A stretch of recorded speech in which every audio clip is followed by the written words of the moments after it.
Hi, I'm Mark. This is Mark's Tech Vlogs on YouTube, and today I'm going to talk about travel tech.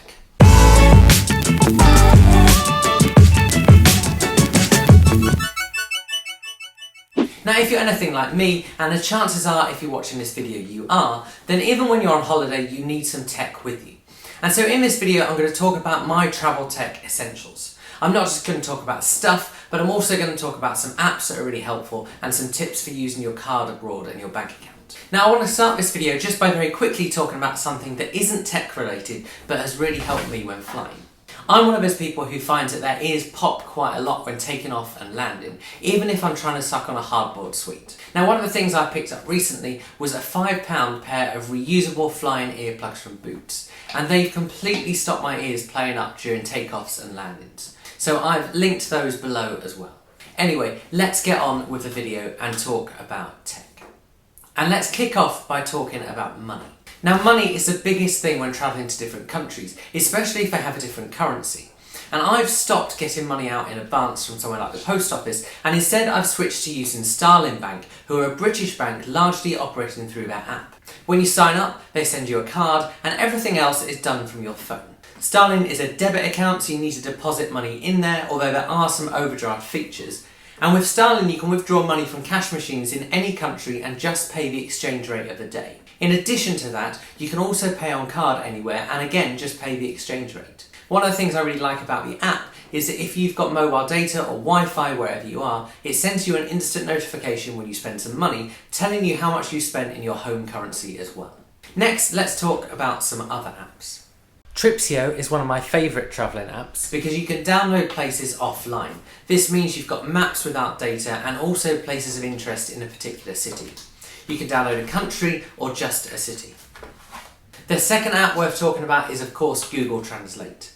This has all sorts of different translate features, but in particular you can hover your camera over something and it will tell you what it means in your chosen language.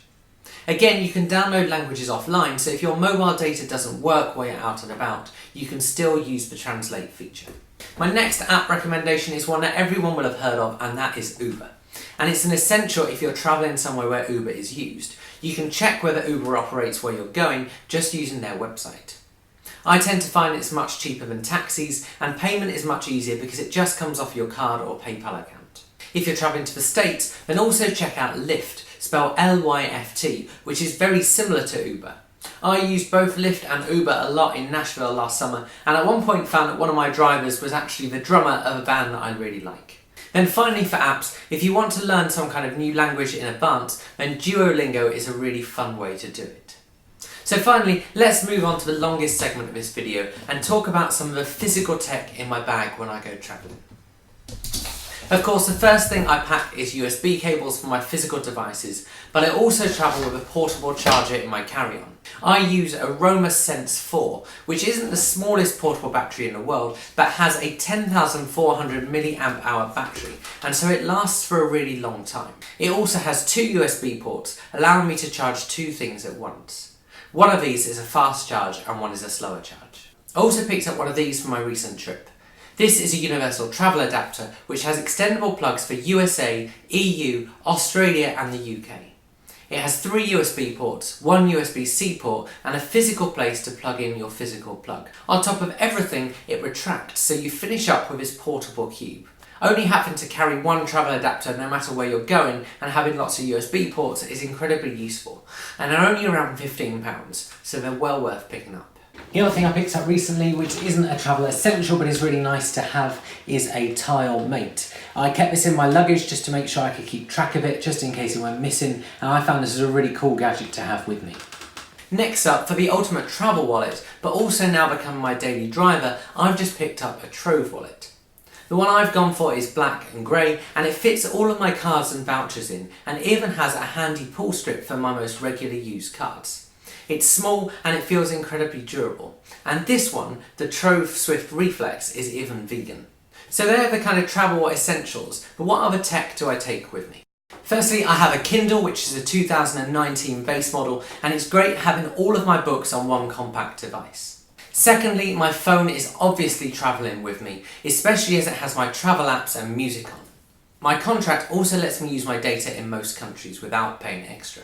Thirdly, my AirPods are my go-to device for listening to audio, especially with their battery life. Finally, I also throw in a pair of wired headphones and an aeroplane adapter in part, just in case the plane doesn't have their own headphones, but also because I don't like the in-ear ones they usually give you. Finally, whilst my iPhone 10 camera gets great photos for most situations, there's times where what I want is a killer zoom.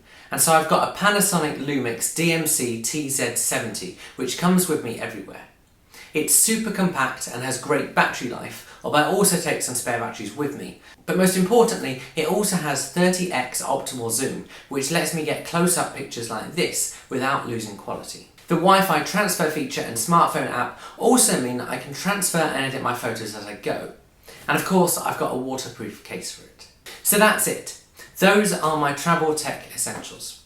I nearly added in the Mixter noise cancelling headphones I reviewed a few months back onto the list. However, in the case, they're just that little bit too chunky to be an essential. And so whilst I thought about taking them on my recent trip, the compactness of the AirPods won for me.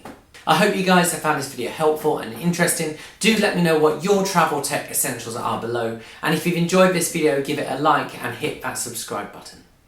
I'll see you guys again soon.